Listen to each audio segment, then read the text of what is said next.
कृष्णाय नमः। ओम वासुदेवाय नमः। ओम परमात्मने नमः। ओम गोविंदाय नमो नमः। ओम राधा वल्लभाय नमः। ओम क्लीं कृष्णाय नमः। ओम क्लीं कृष्णाय नमः। ओम क्लीं कृष्णाय नमः। मैं कृष्ण भगवान राधा रानी को कोट कोट प्रणाम और वंदना करती हूँ, स्तुति करती हूँ कि नए साल ये प्रार्थना करते हुए, हे भगवान कृष्ण भगवान, हे विष्णु भगवान, हे राधा रानी, हे माँ लक्ष्मी, ये नए साल के लिए मैं सबको बधाई, जितने मेरे भगवान हैं देवता हैं सबको बधाई दे रही हैं और संसार के लिए बस प्रार्थना कर रही हैं संसार को सन 2025 सबको अच्छी हो और बढ़िया हो। यही कहते हुए संसार वालों को भी जय श्री कृष्ण और राधे राधे। तो कहते हैं कि जो है बधाई दोगे तो देखो अब हम चले हैं अपनी गीता पे। तो देखो हमने कल सुनाया था गीता में ये क्या चल रहा है। गीता में कृष्ण भगवान अर्जुन से कहते हैं कि अर्जुन कि देखो ये जैसे कि हमारे शरीर के लिए 3 गुण होते हैं प्रकृति के, ये सत रज तम, ऐसे ही खाना भी 3 प्रकार का होता है। खाने के भी 3 भेद होते हैं। जैसे कि हमारे शरीर के 3 भेद होते हैं, गुणों के भेद होते हैं, प्रकृति के गुणों के हमारे शरीर के लिए, मनुष्य के लिए जो गुण होते हैं वो ही खाने के भी 3 गुण होते हैं, 3 भेद होते हैं। चूँकि खाना खाने से मनुष्य जब अच्छा खाना खाता है तो स्वस्थ रहता है, रोगी नहीं होता है और उसके अच्छे कर्म होते हैं, वो धर्म के मार्ग पर जाता है। चूँकि अच्छी बुद्धि होती है तो अच्छा कार्य करती है और जो अपवित्र और अशुद्ध बुद्धि होती है तो वो अच्छा कार्य नहीं कर सकती है। चूँकि हमें अच्छा कार्य करने के लिए हमें सबसे पहले क्या करना होता है, अपने अंतःकरण की शुद्धि करनी होती है, अपने मन की शुद्धि करनी पड़ती है, अपनी बुद्धि की शुद्धि करनी पड़ती है, अपनी वाणी की शुद्धि करनी पड़ती है और जितने ही हैं हमारे कर्म हैं जो हैं उनको सबको हमें सबकी शुद्धि करनी पड़ती है। चूँकि देखो ये क्या होता है कि जब हमारे अंदर कोई विकार होते हैं तो हमारे खाना भी उसी तरह का होता है जिस तरह का इंसान होता है। चाहे सत्व में जाएगा तो सात्विक खाना होगा, राजस में जाएगा तो राजसी खाना होगा और तामस में जाएगा तो तामसी खाना होगा। तो एक खाना होगा तो ये खाना की देखो सबसे मनुष्य के जीवन के लिए जितने उसके लिए गुण जरूरी होते हैं उतने ही मनुष्य के लिए भोजन बहुत जरूरी होता है। क्योंकि तुम भोजन करने ऐसा भोजन नहीं करना चाहिए जिससे कि हमारे अंदर विकार पैदा करे, जिससे कि हमारे शरीर में हमारे मन में विकार पैदा होवे। चूँकि देखो अन्न जब हम अधपका अन्न खाते हैं, अभी मैं सुनाऊंगी इसको जो है, तो देखो अधपका अन्न भी हमको नुकसान देता है। अभी गीता में आज तामस में तो यही है। तो खाना शुद्ध होना चाहिए, पवित्र होना चाहिए। और ये होटलों पे जो खाना खा के आते हैं उन होटलों का खाना क्या अच्छा होता है, क्या शुद्ध होता है? वो जाने कैसे कैसे बनाते हैं, कैसे हाथों को। मैं तो कभी खाती नहीं, कभी मजबूरी में कहीं फंस जाती हूँ तो पहले मैं देख लेती हूँ इंसान कैसा है, इसके पहले मैं कुछ देखती हूँ ये साफ सुथरा जगह है कि नहीं है, इंसान साफ सुथरे है कि नहीं। अगर मैं देख लेती हूँ नहीं साफ सुथरा तो बच्चों से कह देती तुम खाओ, मैं नहीं खा सकती, मैं जाके कोई ऐसी वैसी चीज़ खा लूँगी, मैं नहीं खा, तो मैं नहीं खाती हूँ। बच्चे हालांकि बहुत पीछे पड़ जाते, मैं चूँकि भोजन हमारे पहले तो हमारे जो सात्विक आदमी होता है तो उसको कोई इंसान हो तो उसके ऐसी जगह का खाना भगवान उसको खाने ही नहीं देते हैं। भगवान नहीं खाने देते हैं, कृष्ण नहीं खाने देते, शिव नहीं खाने देते, विष्णु नहीं खाने देते हैं। चूँकि वो पहले ही मन खराब कर देते हैं, कह देते हैं कि अरे तू यहाँ का खाना मत खा। मन पहले ही मन में बेकार पैदा कर देते, खराब कर देते हैं, नेगेटिव बात डाल देते हैं कि ये खाना ऐसा है ऐसा। तो हमें खाना खाने पर बहुत ध्यान देना चाहिए, बहुत ज़रूरी होता है। चूँकि देखो मनुष्य के जीने के लिए यही नहीं है कि पेट भर लिया, पेट भरने वाली बात नहीं है। और वैसे भी योगी पुरुष जितने हैं वो तो एक ही टाइम खाना खाते हैं, ये दोपहर में खाना खाते हैं, बाकी बात में रात को खाना नहीं खाते। मैं तो शुक्रतार गई थी तब भी मैं तो वहाँ देख के आई थी और वैसे भी मैं अपने गुरुजी के पास जाती थी तब भी देख के आते। हमारे गुरुजी एक ही बार खाना खाते थे, दोबारा खाना नहीं खाते थे, शाम को खाना नहीं खाते थे,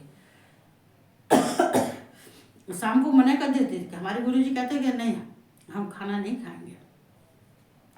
तो हम आज हैं ये 17वें अध्याय का 10वां श्लोक है। यातामम गतरस पूर्त पायरसतम च यत उच्चष्टम चा मेध्यम। देखो चा मेध्यम का मतलब है च अमेध्यम। च अमेध्यम मतलब भोजन ये पवित्र। च अमेध्यम माने पवित्र। पवित्र भोजनम तामस प्रियम। भोजनम तामस प्रियम। यात आमम। देखो यात आमम का है, यामम का मतलब है पहर। याम का मतलब है ये जो है ये पहर। दो तो ये कहते हैं, यहाँ कह रहे हैं यात आम जो भोजन अधपका रस रहत दुर्गंध रहत। देखो ये यातामम जो अधपका जो पहर, जो एक पहर जो भोजन बना है, एक पहर पहले जो भोजन बना है वो भोजन बासी होता है, तो वो उसको बासी कहा जाता है। और अगर एक दिन पहले का होता है तो उसको तो बासी कहते हैं, वो उसको तो बासी है ही है। लेकिन जो आमम पहर, आमम पहर, यातामम का मतलब जो है जो अधपका खाना, जो एक पहर पहले का खाना पका हुआ है, जो खाना हम दोपहर में बना लिया है और वो रात को जब खाते हैं तो वो खाना कैसा होता है, वो बासा खाना होता है। तो वो होता है बासी खाना होता है, मतलब जो एक पहर का जो बना हुआ खाना फिर उसको खाने लायक नहीं रहता है, उसको हम नहीं खाते, खाना नहीं चाहिए जो है। चूँकि देखो खाना भी बनाते समय तो ध्यान रखना चाहिए खाना। अब क्या कह सकते हैं, देखो हम भी तो गृहस्थी वाले मैं भी तो गृहस्थी वाली हूँ, मैं भी मुझ पर भी तो खाना ज़्यादा बन जाता है, लेकिन बच्चे मेरा कोई नहीं खाता, मैं खा लेती हूँ, फिर भी मैं खा लेती हूँ, लेकिन बच्चे नहीं खाते। बच्चे क्या देता, हम नहीं खाएंगे, गाय को देना पड़ता है। लेकिन यात यामम, यामम माने पहर, ये यातम जो एक पहर पहले जो खाना बना हुआ है उस खाने को कहते हैं अधपका। जैसे कोई फल है, फल भी जो जब पेड़ से हम तोड़ते हैं और तोड़ने के बाद में या टूट के गिर जाता है या हम तोड़ते हैं तो वो फल कैसा होता है, वो अधपका, अधपका फल होता है। जो तोड़ते हैं, जो पक जाता है वो नीचे गिर जाता है, वो नीचे गिर जाता है। और पका और अधपका होता है तो वो खाने योग्य नहीं होता है और ना ही उसमें कोई स्वाद होता है। ऐसे ही एक पहर पहले जो खाना बना हुआ है, यात आमम पहर, एक पहर पहले जो खाना बना है वो अधपका खाना है। अधपका खाना उसको कहते हैं। उस खाना अगर उसको खाना नहीं खाना चाहिए, चूँकि वो खाना बासा हो जाता है। और ये गत रसम कहते हैं, ये गत रसम, ये गत रसम का ये रस रहता जो जिसमें रस नहीं होता है, जो सूखा खाना होता है जिसमें रस नहीं होता है। जैसे कि मान लीजिए अब तुम्हारे जो अन्न है, अगर अग्नि पे हम कोई अन्न पकाते हैं तो क्या कहते हैं, या कुछ करते हैं या दूध ही गर्म करते हैं या कुछ बनाते हैं तो अग्नि की वजह से वो क्या हो जाता है कि उसको वो सूख जाता है, उसमें रस नहीं रहता है। या फिर ऐसा होता है कि हम जब कोई चीज़ सूर्य में रख देते हैं, सूर्य किरण में, तो वो उसमें रस नहीं रहता है। तो किसी कारण तो कहते हैं गत रस, जिसमें रस नहीं होता है, रस सूख जाता है, और जो रस नहीं रहता है और सूख जाता है तो वो भी खाना खाने लायक नहीं है। और ये रस रहता, जो रस रहता है। और ये पूर्त, ये पूर्त का क्या है, ये पूर्त का है, ये पूर्त का मतलब है कि जो दुर्गंध, जैसे मान लीजिए खाना, खाना तुमने बना के रख दिया और उसमें दुर्गंध आ गई। ये मान लीजिए तुम्हारे प्याज लहसुन है, अब भैया हमारे घर में तो प्याज लहसुन नहीं खाया जाता, हमारे घर में प्याज लहसुन आता ही नहीं है, कभी भी नहीं आया और नहीं हम खाते हैं प्याज। चूँकि ये तामसी भोजन है तो हम प्याज लहसुन कभी नहीं खाते। हालांकि वैसे मैं कहीं जाती हूँ अपने पिया जाती हूँ अलीगढ़ तो वहाँ पकौड़ी वकौड़ी प्याज की खा लेती हूँ लेकिन मेरे घर में नहीं आता, यहाँ नहीं खाती हूँ मैं, यहाँ नहीं खाती हूँ, यहाँ तो कोई कुछ भी वो खाती भी नहीं और आता भी नहीं है। यहाँ मैं पिया जाती हूँ थोड़ा सा अपने पकौड़ी वकौड़ी खा लेती तो ये क्या होता है, जैसे प्याज लहसुन होता है जैसे अंडा होता है, प्याज लहसुन होता है, या कोई अपवित्र चीज होती है, तो वहां पे उसको तो कहते हैं कि उसमें तो दुर्गंध आई, उसको रख दो 1 घंटा के लिए, उसको काट के रख दो या वैसे रख दो या मत काट के रखो। अगर तुम्हारे घर में प्याज लहसुन रखा है, अंडा रखा है, तो वहां से दुर्गंध का वही दुर्गंध फैलेगी, बदबू फैलेगी, दुर्गंध फैलेगी, बदबू हो जाएगी। और अगर उसके पास में कोई अच्छी चीज भी रख देते हैं तो उसमें भी दुर्गंध आ जाती है। तो कहते हैं जो दुर्गंध का खाना हो जाता है, जिसमें रस नहीं होता है, जो एक पहर का बना एक पहर पहले बना हुआ खाना है, ये पारसतम का है, ये बासी, उसको बासी खाना कहते हैं। उसको ये सब बासा हो जाता है। तो और ये उच्चष्ट, ये उच्चष्ट का है, ये उच्चष्ट है, ये झूठी, ये झूठा। जैसे कि मान लीजिए ये झूठा खाना, जैसे मान लिया कि तुमने खाया वो झूठा बच गया, या किसी का और का है उसने खाया वो झूठा बच गया, तो वो झूठा खाना, एक पहर बना खाना जिसमें रस नहीं है, जिसमें पूर्त दुर्गंध फैली है, पूर्त दुर्गंध फैली होती है, जिसमें अंडे प्याज लहसुन ये सब रखा रहता है उसके घर में, और घर में रहती है, तो जहाँ और जो चीज़ होती है उसमें भी बदबू आ जाती है, उसमें भी दुर्गंध फैल जाती है। चूँकि देखो अच्छी चीज़ों के पास में अच्छी रखो तो सुगंध आती है। सेंट के पास में अगर तुम बैठोगे तो तुम्हारे अंदर में भगवान का डेली, मैं तो 250-300 की बहुत बड़ी बोतल शीशी भरवाती हूँ, और मेरे भगवान जी को डेली सेंट लगाया जाता है सबको, वही सेंट मैं अपने लगा लेती हूँ, पूरे दिन खुशबू आती है। मेरे भगवान जी में भी दूसरे दिन तक आती है, तो उन्हें के साफ करती हूँ, और मुझ में भी आती है, मैं भी लगा लेती हूँ। तो दुर्गंध वाली चीज़ है तो उसमें तो दुर्गंध आएगी, और सुगंध वाली चीज़ में नहीं आती है। और ये जो है बासी उच्छष्ट मानी झूठी, ये जो झूठा चीज़ होती है, जो झूठा खाना होता है, एक दूसरे क्या करते हैं, किसी का चीज़ बच गया खा लिया, वो झूठा होता है। और झूठा होता है उसको झूठा ही नहीं कहते, तथा वो अपवित्र भी होता है। जो अपवित्र क्यों होता है कि किसी का झूठा नहीं खाना चाहिए, ना ही झूठा देना चाहिए, ना ही झूठा खाना चाहिए। कभी भी एक दूसरे के थाली में बैठ जाते हैं, तुम सब खाते हो, मैं कभी किसी को अपने साथ खाना खिलाती नहीं, क्योंकि मैं अपने भगवान जी का भोग लगाती हूँ, मैं खाती हूँ तो मेरे भगवान जी भी खाते हैं, उस समय भगवान भी मेरे पास ही होते हैं, खाना जो खाते हैं वही खाते हैं वो भी। तो मैं किसी को अपने थाली में हाथ नहीं बढ़ाने देती, कभी किसी को न झूठा देना चाहिए और न झूठा खाना चाहिए कभी भी। ये ध्यान, वैसे ये अपराध होता है, अपराध भी होता है ये जो है किसी को झूठा दे देना। और ये अपवित्र भी होता है, अपवित्र हो गया मतलब झूठा हो गया, अपवित्र हो गया। अपवित्र का मतलब क्या हुआ, हम भगवान जी का भोग नहीं लगा सकते अगर तुम्हारा खाना तुम्हारा झूठा हो गया। किचन में क्या जो हमारी सब मैं सबकी कहती हूँ, सब खाना बना रही है, खाना बनाते समय पे वो अपनी सब्जी चेक कर रही है, सब्जी नहीं कैसी है, इसमें नमक मिर्च कैसा है कैसा है। अरे नमक मिर्च जैसा है, जो खाएगा उसको वो कह ही देगा कि इसमें नमक कम है कि मिर्च कम है, इसमें मांग लेगा। लेकिन तुमने उसको झूठा कर दिया, अब तुम भगवान का भोग लगाने लायक वो चीज नहीं रह गई। फल है ला के रख देते हैं, और बच्चे अगर खाने लगते हैं, और अगर बच्चे उसमें से निकाल लेते हैं तो भगवान को वो फल नहीं चढ़ाने चाहिए। चूँकि जो अगर फल आए तो उनमें से पहले निकाल के और भगवान जी को भोग लगाने के लिए निकाल के रख दो, बाकी बाद बच्चों से कह दो कि खाओ। चूँकि ये झूठा खाना, मेरे पति महाराज सुबह की चाय बनाते, मैं कह देती मेरे लिए मत बनाना, और बना लेंगे तो गुस्से हो, एक दो दिन तो गुस्सा भी हो गए, हम चाय बना लेते हैं तो हमारे आती चाय नहीं पीती हूँ। मैंने कही नहीं, चाय बनाने के बाद में पहले तुम अपने लिए ले जाते हो, मुझसे भी कहते कि चाय ले लो, चाय बना दी है हमने। मैंने कही नहीं।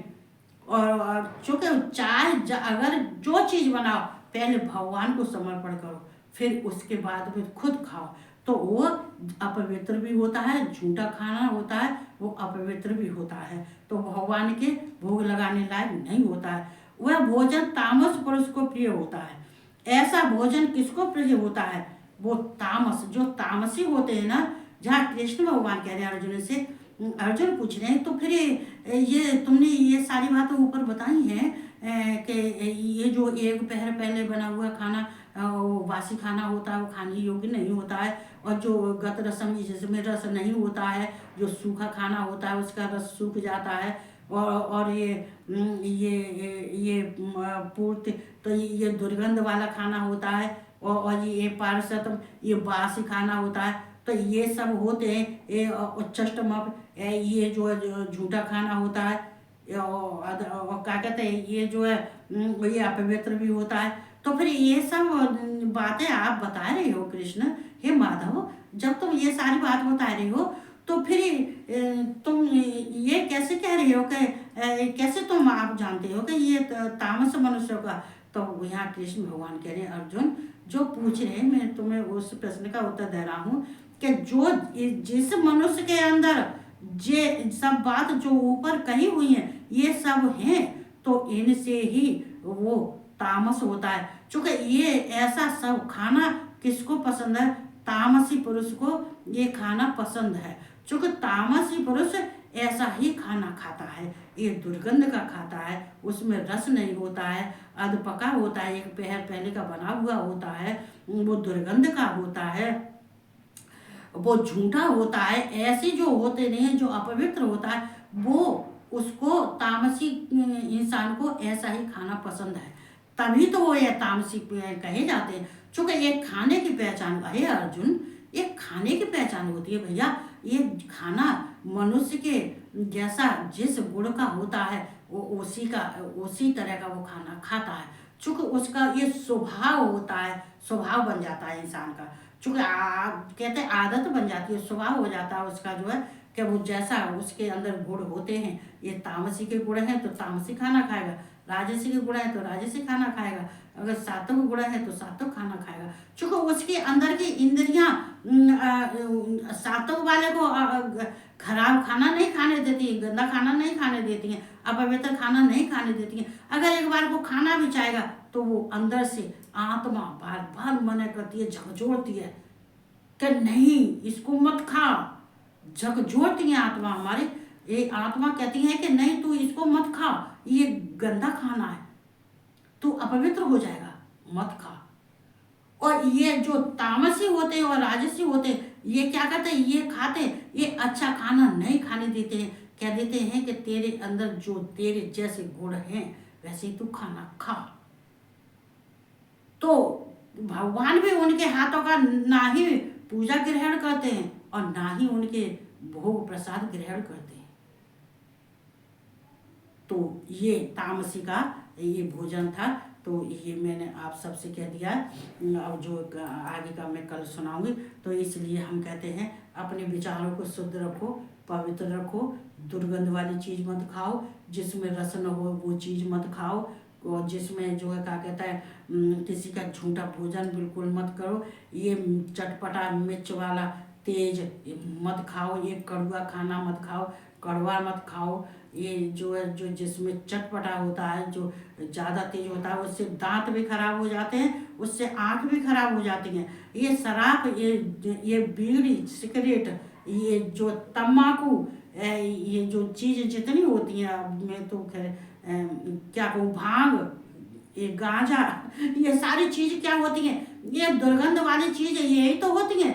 अंडा है, मीट है, मछली है, प्याज है, लहसुन है, ये शराब है, ये गांजा है, ये बीड़ी है, ये सिगरेट है, ये सब ये क्या है, ये दुर्गंध वाली चीज़ें हैं सारी। इनको अगर तुम ग्रहण करोगे तो तुम्हारा ना ही भोग है और ना ही मोक्ष है और ना ही मुक्ति है, कुछ नहीं मिलने का। इसलिए अगर तुम्हारे शुद्ध खाना खाते तो तुम्हारे विचार भी शुद्ध होंगे। ये आजमा के देख लेना, आजमा के देख लेना, ये आजमाने वाली बात है।